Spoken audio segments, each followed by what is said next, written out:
ఓం గం గణపతయే నమః. ఐం సరస్వత్యై నమః. శ్రీ గురుభ్యో నమః. హరి ఓం. వాగర్ధావివ సంపృక్తో వాగర్ధ ప్రతిపత్తయే జగతః పితరో వందే పార్వతీ పరమేశ్వరో. ఓం జ్ఞానానందమయం దేవం నిర్మలస్ఫటికాకృతిం ఆధారం సర్వవిద్యానాం శ్రీహయగ్రీవముపాస్మహే. ఓం ఆదిత్యాయ చ సోమాయ మంగళాయ బుధాయ చ గురుశుక్రశనేభ్యశ్చ రాహవే కేతవే నమో నమః. నవగ్రహ దేవతాయే నమః. వీక్షిస్తున్నటువంటి ప్రేక్షకులందరికీ కూడా శ్రీ పరాభవనామ సంవత్సర శుభాకాంక్షలు. ఈ అంతరిక్ష జ్ఞానాన్ని ప్రసాదించినటువంటి మా యొక్క గురుదేవతలకి అట్లాగే పార్వతీ పరమేశ్వరులకి కూడా నవగ్రహాలకి నమస్కరిస్తూ, మరి ఈ పరాభవనామ సంవత్సరంలో మానవాళందరికీ కూడా, జీవరాశులందరికీ కూడా ప్రకృతి ద్వారా ఎన్నో విశేషమైనటువంటి శుభాలు జరగాలని, ఆయుర్వృద్ధి, ఆరోగ్యము, ఐశ్వర్యవృద్ధి జరగాలని, అనుకున్న ప్రతి కార్యక్రమం కూడా మానవాళికి శుభప్రదం కావాలని, అట్లాగే ఈ పరాభవనామ సంవత్సరంలో మరి నవనాయకుల్లో చూసినట్లయితే మనకి రాజుగారిగా గురుడు ఉండటం, ఆ గురుడికి రాజు పదవి లభించటం, అట్లాగే కుజుడికి మంత్రి పదవి, సేనాధిపతిగా చంద్రుడికి, అట్లాగే మేఘాధిపతి అర్ఘాధిపతిగా కూడా చంద్రుడికి 3 పోర్ట్ఫోలియోస్, అట్లాగే శుక్రుడికి 1 పోర్ట్ఫోలియో, బుధుడికి 1 పోర్ట్ఫోలియో లభించినాయి. శని భగవానుడికి మాత్రము ఎటువంటి అధికారము లభించలేదు. ఏది చూసినా కూడా నవనాయకుల్లో విశేషముగా ఎక్కువ మందికి శుభగ్రహాలకి ఆధిపత్యం లభించటం వలన శుభాలే కలగటానికి అవకాశం ఉంది. అట్లాగే వర్షలగ్న కుండలి ప్రకారము మీనలగ్నమైంది, జగర్లగ్న కుండలి ప్రకారము మిథున లగ్నమైంది. కాబట్టి ఈ అధిపతులు పరంగా చూస్తే కనుక బుధగురుడు కాబట్టి ఎవరైనా సరే మన యొక్క ప్రపంచంలో మన దేశాలని, రాష్ట్రాలని పరిపాలించేటటువంటి నాయకులందరూ కూడా అఖండమైనటువంటి జ్ఞానశక్తిని పెంచుకొని, బుద్ధిని, వాక్కుని జాగ్రత్తగా సంభాషణ చాతుర్యంతో మాట్లాడుకొని, ఎటువంటి యుద్ధాలు, భయాలు కూడా దేశంలో ఉన్నటువంటి, ప్రపంచంలో ఉన్నటువంటి జీవరాశులకి కానీ మానవాళికి కానీ ఎటువంటి అవరోధాలు, ఆటంకాలు కలగకూడదని మనందరం కూడా ఆ సుబ్రహ్మణ్యేశ్వరుణ్ణి ప్రార్థించిస్తూ, ఈ ఉగాది పర్యంతము కూడా దాదాపుగా జూలై ఎండింగ్ వరకు కూడా కాలమాన చక్రంలో సింహరాశిలో ఉన్నటువంటి కేతువు, కుంభరాశిలో ఉన్నటువంటి మరి రాహుగ్రహాల మధ్య గ్రహాలన్నీ కూడా కాలసర్పయోగ దోషాన్ని విలోమ పరంగా అనుభవిస్తున్నాయి. కాబట్టి ఈ మధ్యలో ఎన్నో రకాలైనటువంటి ఇబ్బందులు, ముఖ్యంగా ఉగాది తర్వాత మరి ఏప్రిల్ నెల మొత్తము కూడా మే 10వ తేదీ వరకు మరి రాశిచక్రంలో మీనరాశిలో కుజశనులు కలిసి ఉండటము అనేక రకాలైనటువంటి భయాందోళనలు, ప్రమాదాలు, అట్లాగే జల సునామీలు, యుద్ధ భయాలు కూడా ఆవరించి ఉంటాయి. కాబట్టి హనుమంతుల వారి యొక్క అనుగ్రహము మనందరికీ కలగాలని అందరూ కూడా ఆ 45 రోజులు కూడా ఎట్టి పరిస్థితుల్లో శ్రీరామ రక్షా స్తోత్రాన్ని, శ్రీరామ మంత్ర జపాన్ని, అలాగే హనుమాన్ చాలీసా పారాయణ ఎంతవరకు ఎక్కువగా అవకాశం తీసుకుంటే రోజు మొత్తంలో 5 సార్లు, 11 సార్లు, ఒక్కసారైనా సరే అందరూ కూడా మన యొక్క సనాతన ధర్మాన్ని ఆచరించే హిందుత్వం ఉన్నటువంటి వారందరూ కూడా తప్పకుండా జపించండి. సమస్త మానవాళికి, జీవరాశులకి, ప్రకృతికి ఎటువంటి విరోధాలు కలగకుండా రాజులందరూ కూడా సుభిక్షంగా ఆలోచిస్తూ మనందరినీ కూడా కాపాడే శక్తిని హనుమంతుల వారు ప్రసాదిస్తారు. ముఖ్యంగా మనకి ఈ యొక్క యుగాది పరాభవనామ సంవత్సరం నుంచి కూడా వచ్చే సంవత్సరం వరకు ఎటువంటి గ్రహణాలు లేవు. కాబట్టి ముఖ్యంగా అధిక జ్యేష్ఠమాసము జూన్ 1వ తేదీ నుండి కూడా జూలై వరకు ఉంటుంది. జూన్ 1వ తేదీన 2వ తేదీన మనకి యమునా నది పుష్కరాలు ప్రారంభమవుతున్నాయి అధిక జ్యేష్ఠమాసంలోనే. అట్లాగే జూలై మాసంలో కూడా మనకి 15వ తేదీ వరకు కూడా నిజ జ్యేష్ఠ మాసంలో విశేషమైనటువంటి వివాహ శుభముహూర్తాలు, గృహప్రవేశాలు ఉంటాయి. జూలై 15 నుంచి కూడా మరి గురుమూఢమి, అలాగే అక్టోబర్ 19 నుంచి కూడా 1 నెల మాసము శుక్రమూఢమి కూడా కలుగుతున్నాయి యుగాది సంవత్సరంలో. కాబట్టి ఏదైనా సరే శుభకార్యాలు చక్కగా ఈ గురుమూఢమి, శుక్రమూఢమి లేకుండా మంచి సమయాల్లో అనుభవిస్తే చాలా మంచిది. ముఖ్యంగా ఈ యుగాది నామ సంవత్సరంలో మేషాదిగా మీనరాశి పర్యంతం వారికి, అశ్విన్యాది రేవతీ నక్షత్రం వారికి కూడా రాశుల ప్రకారం ఎవరి రాశి ప్రకారము ఏ గ్రహాలు, ముఖ్యంగా మేషరాశి నుంచి మిథున రాశిలో ఉన్నటువంటి గురువు జూన్ 1వ తేదీ వరకు ఆయన అక్కడే సంచరిస్తూ, జూన్ 2వ తేదీ నుండి కూడా అక్టోబర్ 31వ తేదీ వరకు కూడా ఉచ్చస్థిత రాశి అయినటువంటి కర్కాటక రాశి మిత్ర రాశిలోనూ ఉంటూ, అట్లాగే ఆయన 5వ రాశి అయినటువంటి సింహరాశిలో నవంబర్ 1వ తేదీ నుండి జనవరి 25 వరకు కూడా రుజుమార్గంలో ఉండి, జనవరి 25 నుంచి జూన్ 15, 16 వరకు కూడా మరి మళ్ళీ వక్రించి కర్కాటక రాశిలో సంచారం చేస్తూ ఉంటారు. కాబట్టి గురువు యొక్క అతిచార సంచార ప్రభావం వలన ఎన్నో రాశుల వారికి 3 విధాలైనటువంటి ప్రభావాలు, మంచి చెడులు జరగడానికి అవకాశం ఉంటుంది. మరి ఆ యొక్క గురువు యొక్క అతిచార ప్రభావం తొలగాలంటే ఎక్కువగా గురు దత్తాత్రేయుని వారి యొక్క చరిత్రను కానీ, లేదా దక్షిణామూర్తి వారి యొక్క పూజలు హోమాలు కానీ చేసుకోవడం ద్వారా నిత్యము కూడా అందరూ కూడా ముఖ్యముగా గురువుకి సంబంధించినటువంటి, శనికి సంబంధించినటువంటి విష్ణు సహస్రనామ పారాయణ ఎవరైతే చేస్తారో నక్షత్ర దోషాలన్నీ కూడా తొలగిపోయి శుభప్రదమైనటువంటి వివాహ యోగాలు కానీ, విద్యా యోగాలు, సంతాన యోగాలు, అట్లాగే గృహయోగాలు కలగడానికి అవకాశాలు ఉన్నాయి.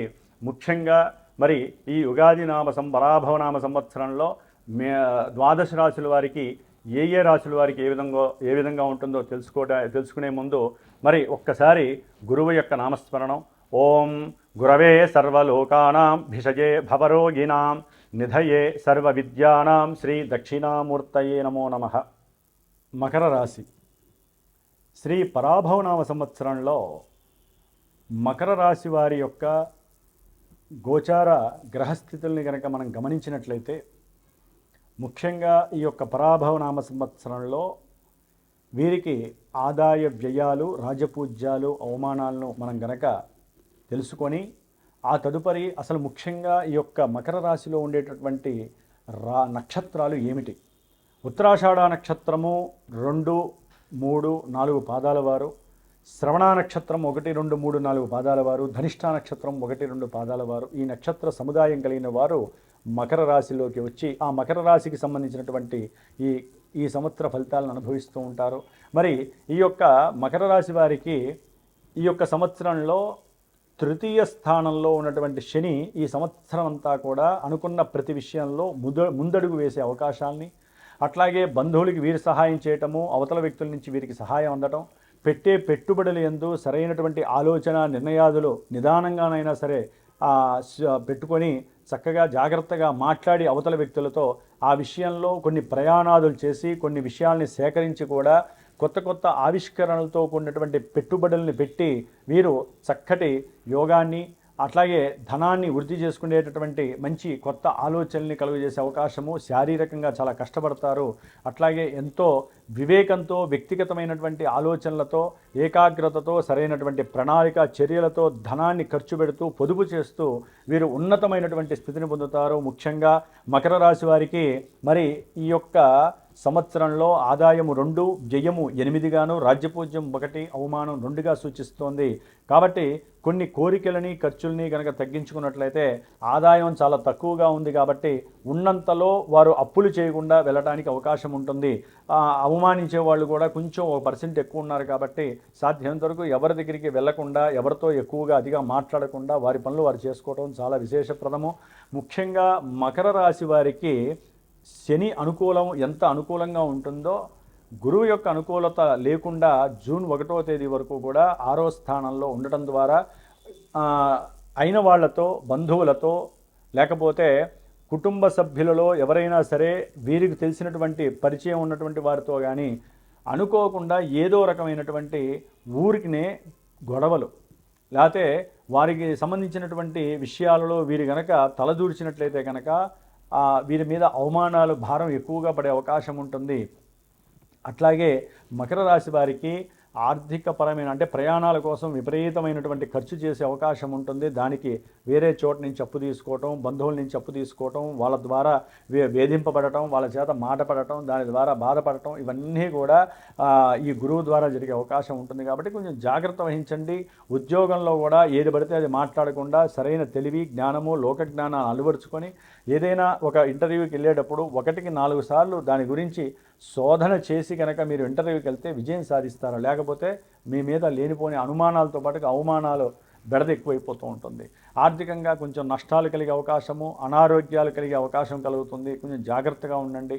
అట్లాగే గురుబలం అనేటటువంటిది మకర రాశి వారికి జూన్ 2వ తేదీ నుండి అక్టోబర్ 31 వరకు ఉంటుంది. కాబట్టి ఎవరైనా సరే వివాహ ప్రయత్నాలు చేసినా సరే, వ్యాపారంలో ఏదైనా పెట్టుబడులు పెట్టాలన్నా సరే, ఎవరితో అయినా మంచిగా మాట్లాడాలన్నా పెట్టుబడుల గురించి, వ్యాపార భాగస్వామ్యంలో మీరు ఎవరినన్నా చేర్చుకోవాలనుకున్నా, ఏదైనా వాహనాలు కానీ లేకపోతే గృహాలు కానీ కొనాలనుకున్నా, ఏదైనా అమ్మాలనుకున్నా ఈ సమయంలో కనుక చేసినట్లయితే మిమ్మల్ని ఎవరూ మోసం చేయకుండా మీకు స్వలాభం కలగడానికి గురుబలం చాలా ఉపయోగకరంగా ఉంది. వివాహ సిద్ధి, సంతాన వృద్ధి కలగడానికి అవకాశము, అంతర్గతంగా శత్రువులు ఎవరన్నా ఉంటే కూడా వాళ్ళు పక్కకి వెళ్ళిపోతారు.